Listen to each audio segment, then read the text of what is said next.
Hi, welcome back to my High Plains Life. I'm Danielle, your host, and this is episode 25.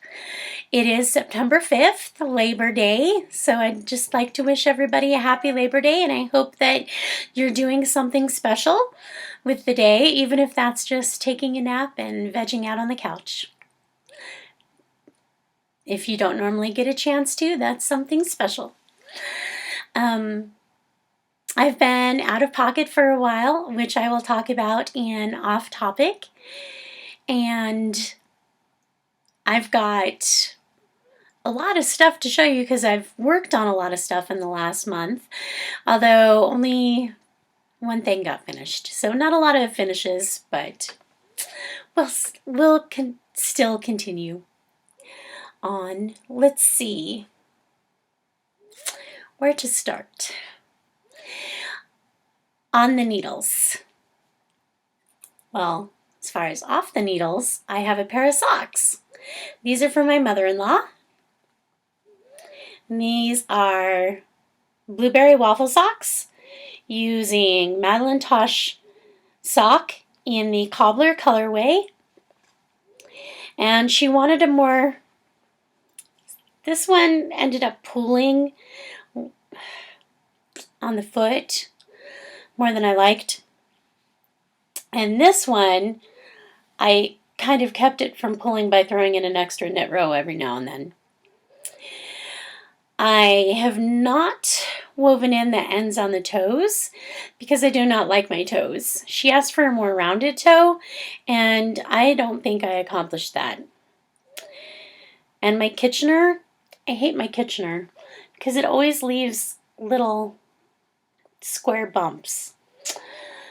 I don't mind doing the Kitchener stitch, it doesn't bother me, but my Kitchener, I always have those bumps on the end, and I don't know how to get rid of them. If anybody has any ideas, please let me know. Comment in the episode thread on Ravelry because it'd be a great thing. So from the back, the toe looks rounded-ish. Rounded-ish. From the front, not so much. It looks kind of odd. And turns out my toes aren't the same. Just a little bit different. See, again, they always look better from the bottom. Oh well. And they're not on sock blockers. My bad. Hold on, let me get one. Let me get my ghetto sock blockers.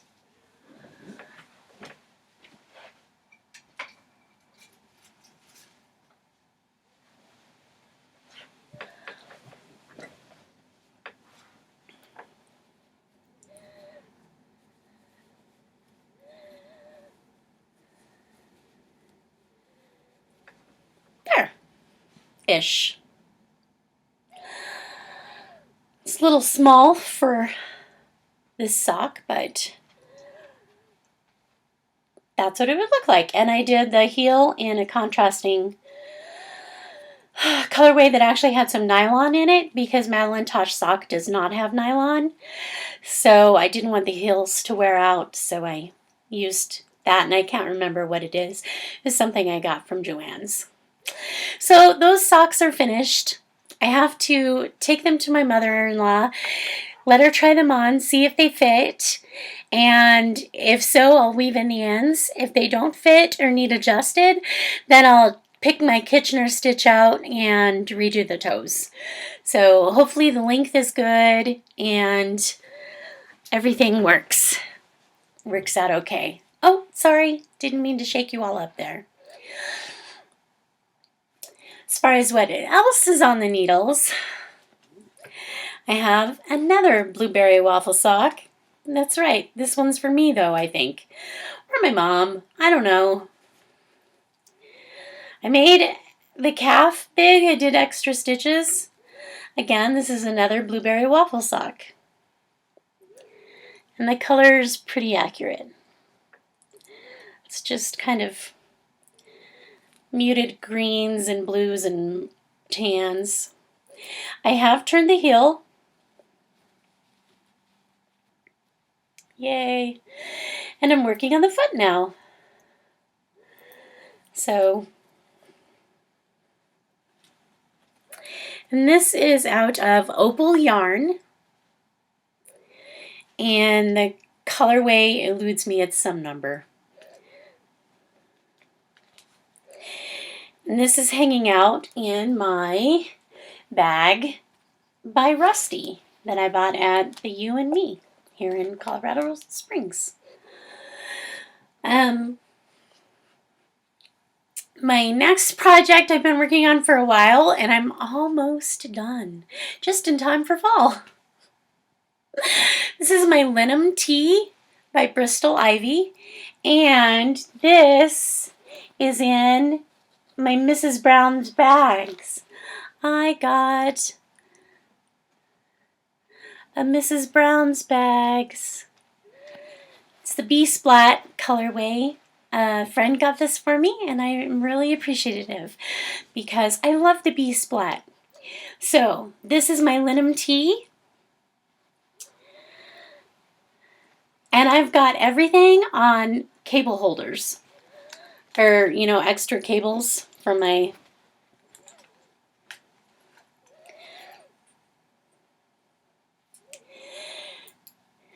Here's the back, where I'm doing the Fisherman's Rib at the top. And this is all I have left to do. I have like 2 inches left of Fisherman's Rib, and then I join at the shoulder. Back, front, front, front. I have everything on stitch holders. But this is going to look very pretty. It's asymmetric, if you can see. So I like it. I think it's going to be really nice, and I'll even get some wear out of it in the fall because I can wear a camisole underneath it. So this will be very pretty. This is out of Classic Elite Yarns Bella Lino, which is a linen cotton blend. And I'm just going to sit that there because it's a mess. And I've actually been knitting on that quite a bit to get it finished. The Fisherman's Rib takes a while because of the way I knit and purl. I don't use my forefinger to knit. I use my middle finger to knit. I know it's a bad habit that I got into. So I have to switch fingers between my knit one below and my purl one, and it makes me slow. So that's what I've been doing. I've been working on it. It's just coming along slowly, but I'm almost to the end. And you've seen this before, but I got my new skein of Madeline Tosh Pashmina in worn denim, and it matches perfectly. There's just enough variegation in it that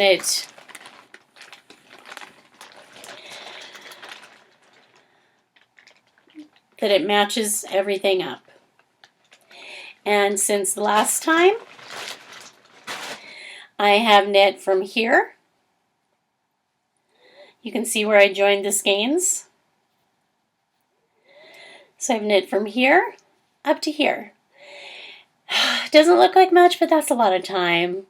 Cabling, again, goes slow for me because I don't have it memorized. I have the legend memorized, but I still have to look at the chart for every row.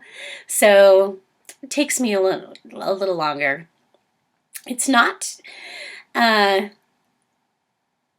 really knit group knitting, although I do it at the beginning before a bunch of people show up. It's not really TV knitting either because I have to count and think front or back. Do I hold it in front? Do I hold it in back? And do I knit? Do I purl? Yeah, so it's not really TV knitting either.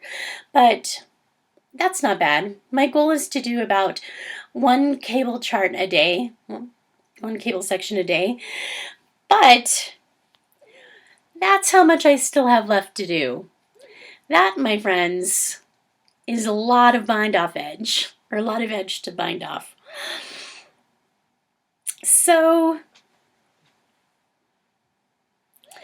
you might be seeing it again before it's finished. And this is in its plastic bag,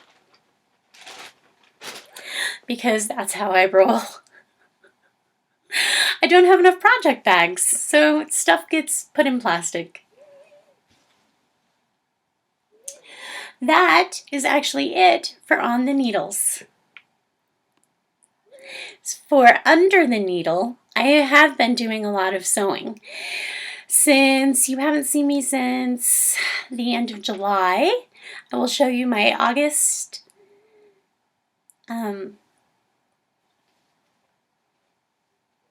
mystery quilt block months that I put together. I can't remember if I've shown you these ones or not, so if I have, I apologize. These are actually from July.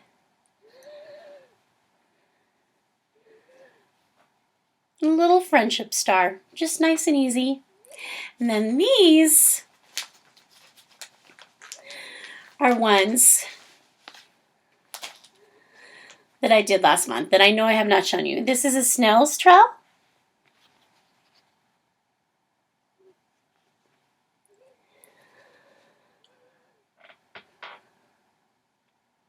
This is some sort of windmill, I can't remember. Everything has alphabetical names like A, B, C, D, E, F, G. Yeah, you know how the alphabet goes. And each block is supposed to start with a different letter because it's the ABC quilt. But I can't ever remember the names of the blocks. So, and then this one was paper pieced. I love this block.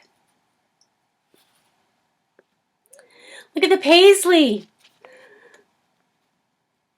I love the paisley print in it. And another paper pieced block.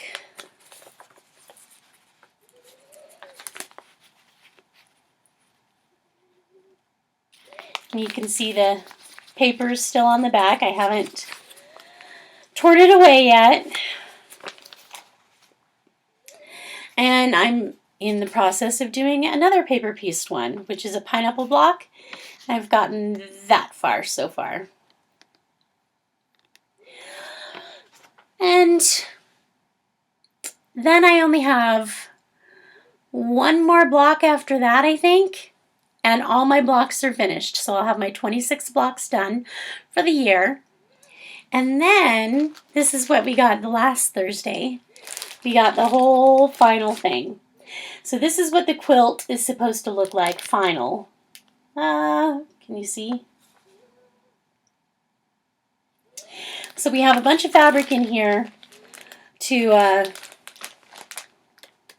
make up the odd shapes and stuff to balance everything out to the equal size squares.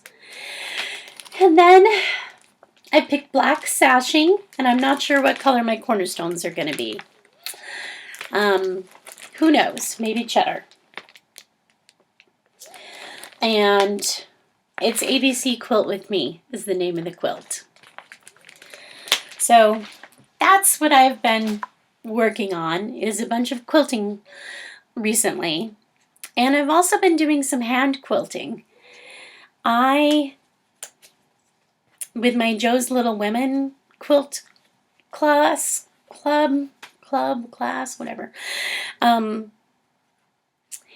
One of the months was hexagons, English paper piecing them.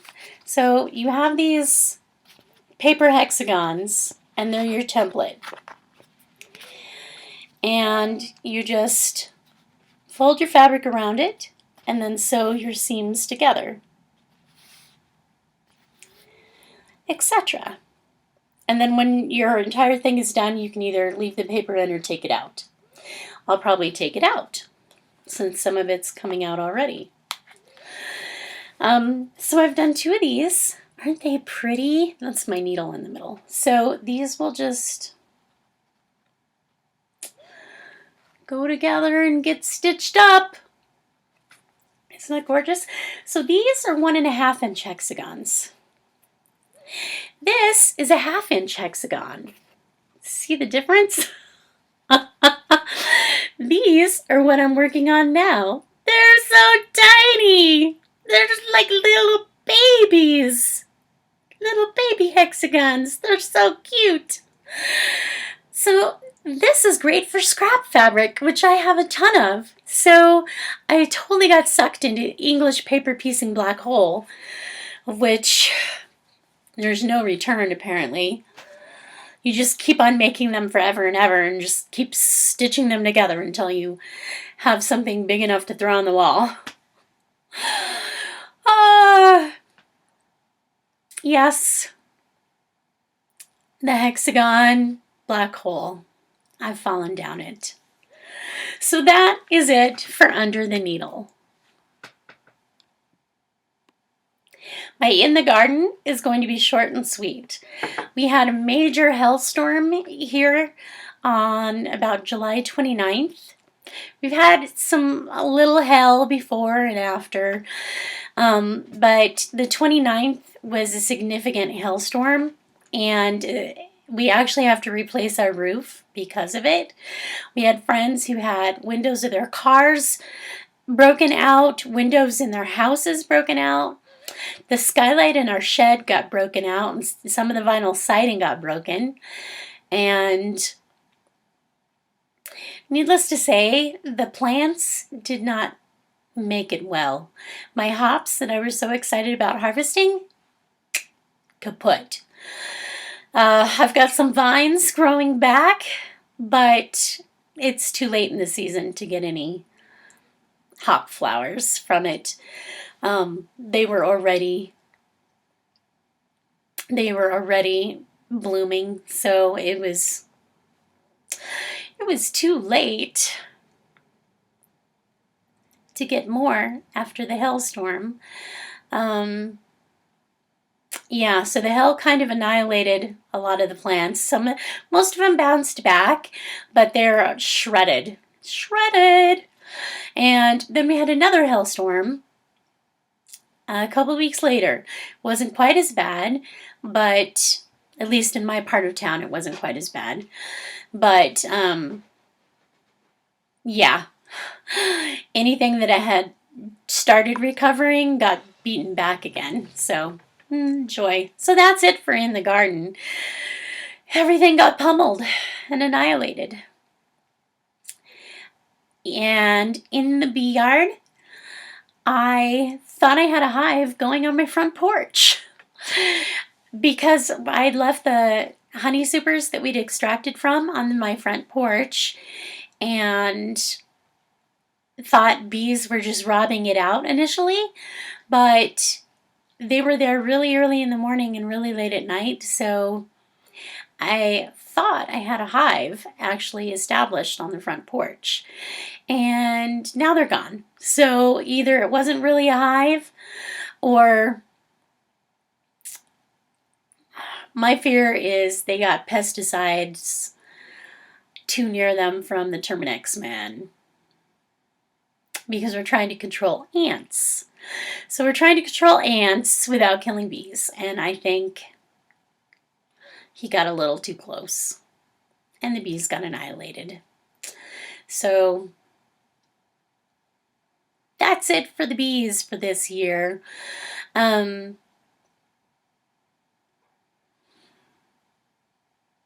start over next year. I still have a ton of calls about bees in houses and walls, but people don't realize I have to cut into your wall to get the hive out. So we'll see if I come back with something again this fall. If not, I'm ready to pick up a swarm next spring. So that should be that. Off topic. Okay, I have been out of pocket for a while. That's part of the reason why it took me so long to record again. The other one is simply lack of new knitting to show you. Sorry, I don't want it to be boring. And I'm afraid that it might get that way. So I was out of pocket for a few weeks. I was in Phoenix. My sister had a new baby. So, hi Jay. Hi baby Tenley. So I was down there visiting her and hanging out with my other nieces and my sister and brother-in-law and just really enjoying myself. I was ready to go to bed every night, just the same time as the kids did. I was like, please go to bed so I can go to bed too. Like at 8 o'clock every night. I was like, crash. And then I'd wake up at like 6 in the morning with a little face staring at me saying, hi, Aunt Danny, are you awake? Which I loved. So, it was a good 2 weeks. My husband was able to work out of the Chandler office, so he didn't have to take vacation. And